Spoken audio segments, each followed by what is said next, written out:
Hello viewers, আসসালামু আলাইকুম। প্রথমে বলে নিচ্ছি আজকের ভিডিওটা একটু লং হতে যাচ্ছে। তো এখানে আমি 2 পাউন্ড কেক বানাতে যাচ্ছি। আর 2 পাউন্ড কেকের জন্য আমি 4টা ডিম নিয়ে নিছি। আর ডিম 4টাকে আমি আধা ঘন্টা আগে ফ্রিজ থেকে বের করে রাখছিলাম। দেন এটাকে কিছুক্ষণ বিট করে আমি এই পর্যায়ে চিনি অ্যাড করে নিচ্ছি। 2 পাউন্ড কেকের জন্য আমি এখানে 1 কাপ চিনি নিয়েছি।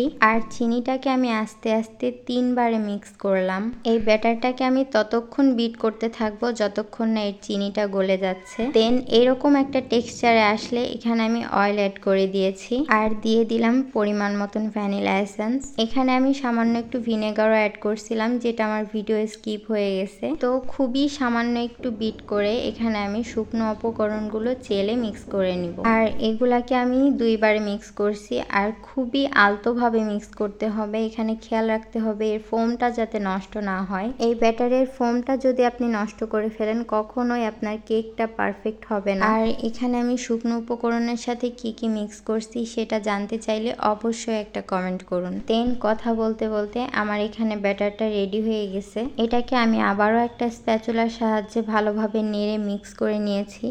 দেন এখানে আমি 2টা মোল্ড নিয়েছি, একটা হচ্ছে 7 ইঞ্চি মোল্ড আর একটা হচ্ছে 6 ইঞ্চি মোল্ডে। কারণ 2টা কেকই আমার বাসার জন্য ছিল, তো আমি চাইছি একটা একটু ফ্ল্যাট হবে আর একটা একটু হাইট হবে। তো আমার এই ভিডিওটা আপনাদের কাছে কেমন লেগেছে অবশ্যই জানাবেন। আর কিছু জানার থাকলে অবশ্যই কমেন্ট করে জানাবেন। আল্লাহ হাফেজ।